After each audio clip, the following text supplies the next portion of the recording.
Don't die like this, bro. Like, I'm 54 years old right now. Like that. I mean, it just flew by. You think when you're young that you have all this time. You have no time. There's no time. There is no tomorrow. There is no tomorrow. That. Let's get all this done today. You're gonna die never even trying to reach your full potential. And how's that gonna feel? I said it before and I'll say it again. Life moves pretty fast. You don't stop and look around once in a while, you could miss it. Don't waste your time. Do you know that everybody alive gets exactly the same amount of time we get all there is? It's what we do with it that makes the difference. Don't waste your life. Set your goals high. Quit thinking about what's wrong. Start thinking what's right. Love a little more, hate a little less. You have no idea what you're capable of doing. So many people die, live 100 years, never know who they are. Never know who they are. You have to look in that mirror and know there's so much more in here, man. Because I could literally right now be a 300-pound guy spraying for cockroaches still to this day if I did not look in that mirror and say, there has to be more to this. This can't be it.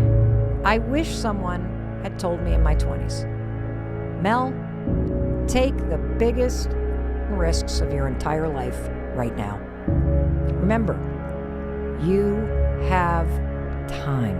And in your 20s, you can get so scared and you can be so easily lulled into the idea that good is good enough, that feeling safe and comfortable is what you should always be looking for.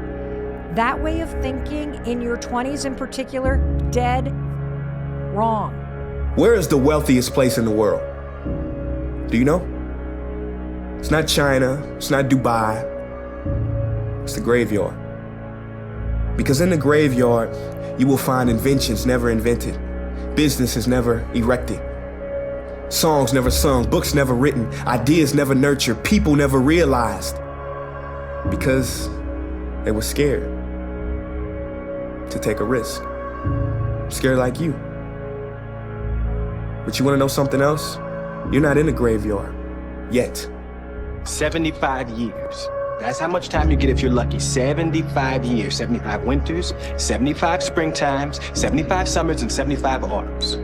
When you look at it like that, it's not a lot of time, is it? Don't waste them. Get your head out of the rat race and forget about the superficial things that preoccupy your existence and get back to what's important now. Right now, this very second. And I'm not saying drop everything and let the world come to a grinding halt. I'm saying that you can become a seeker. You can be loving more. You can be taking some chances. You can be living more. You can be spending more time with your family. You can be getting in touch with the part of you that lives instead of fears, the part of you that loves instead of hates. We get one life, right? And every passing moment, we would never get back again. You would never start this video with the same perspective you had when you click play. You would never brush your teeth the same way twice in your life. There ain't no rewind button on life. I will never get that breath back ever again. See, this present moment is so precious. We have to be here. We have to be in it and make the most of it. We have to live our dreams now because they are possible. How old are you, by the way? 18. 18. Enjoy. Thank you. Enjoy. I'm going to say to you the same thing I say to every 18-year-old that I meet. You are richer than me. You know that. And I'm not joking. You are. I can give you everything in my safe. I have millions I can give you right now. And I cannot get your age. Right. Yes, sir. You have something I cannot buy. Even Jeff Bezos or Bill Gates or all these guys, they cannot buy your age. That's right. So enjoy the moment. I've got one life, and this is it. And we're in it right now, and there isn't a second to waste. Let's do this. What are we doing? What am I doing? What's exciting? What's fun? The heaviest things in life aren't iron and gold, but unmade decisions. The reason you are stressed is that you have decisions to make, and you're not making them. What the are you waiting on? We sleep 1/3 of our lives, and we think we can take days off. We think we have the right to sit back and give ourselves options on which way we're gonna go in life. Am I gonna run today? Am I gonna work out today? Well, it's Christmas. It's New Year's. It's my birthday. Do you think time gives a that it's Christmas, that it's New Year's, that it's your birthday? You give yourself too many options. Let me tell you one thing. Time is running out. You keep on sitting around wondering what the you want to do. You're just gonna run out of time. So make sure you do one thing. Stop falling the crowd. They may take time off, but you can't afford to. Sun don't stop for nobody, man. Sun don't stop. Sun gonna be up in the morning regardless. That sun is gonna be up in the morning regardless of how I feel and how depressed I am. The sun is gonna shine in the morning, and at nighttime the moon gonna be there, and you gonna look up. These days gonna keep going by. So do you let the days go by and look up, and you done wasted a year doing what? You're probably in the bed right now. You're probably an underachiever. You're probably somebody who doesn't want to do anything with your life. But don't be mad. When you're laying there in your bed, and you're in the hospital, and you're 70, 80, 90 years old, you're thinking, man, I feel like I didn't do something.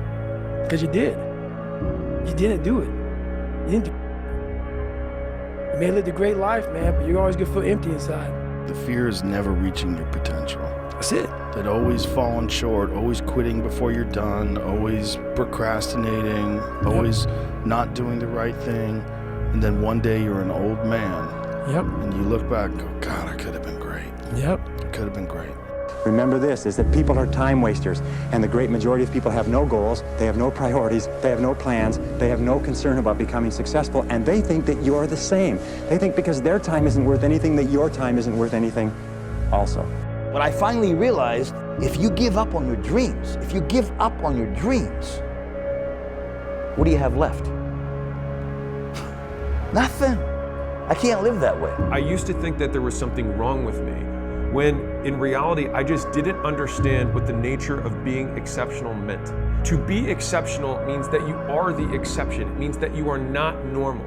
And so it's normal for normal people to find you abnormal if you do things that are not normal. Don't let people who have mediocre goals deter you from taking actions that make you great, because it makes you different. When I was going through Navy SEAL training, there's one thing I told myself. I wanted to quit every single day, but many dreams die while suffering.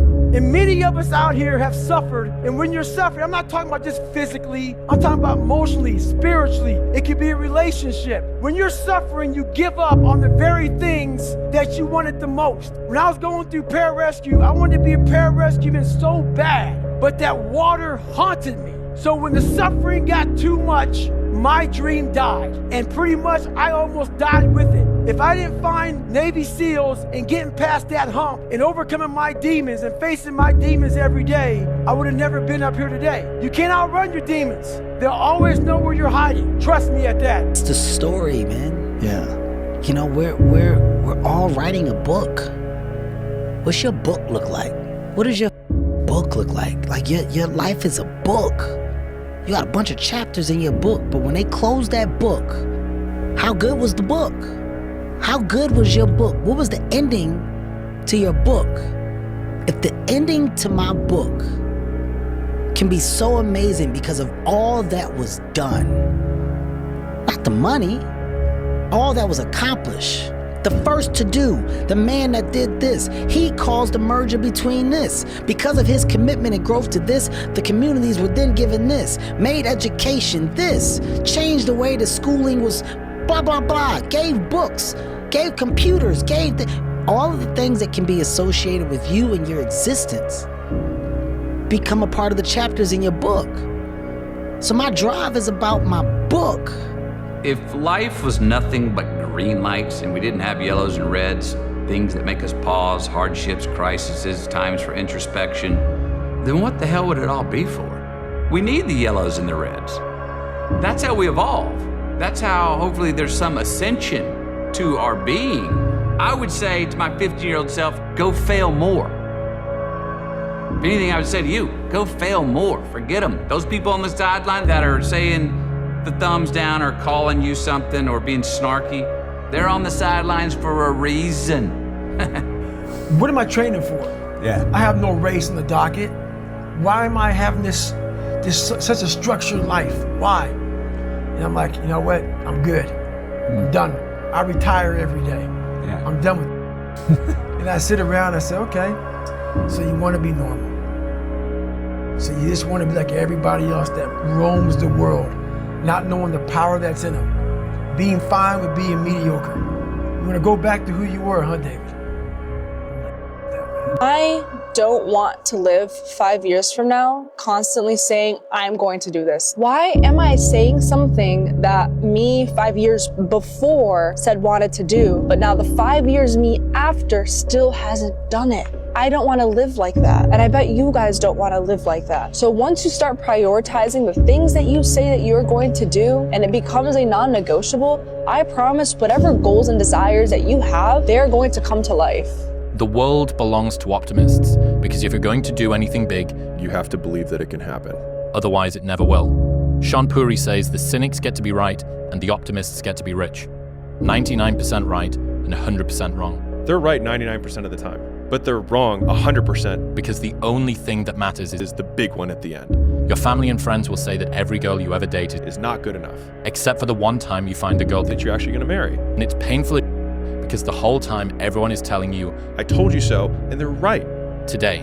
But not forever. You get up. You don't want to go run, you go run. You don't want to go swim, you go swim. You don't want to make your bed, you make your bed. You don't want to clean your house, you clean your house. If you say you're going to wake up at 4 o'clock in the morning to go run, wake up at 4 o'clock it's going to suck. It's not going to be fun. Do something that sucks every single day of your life. That's how you grow. Embrace the suck.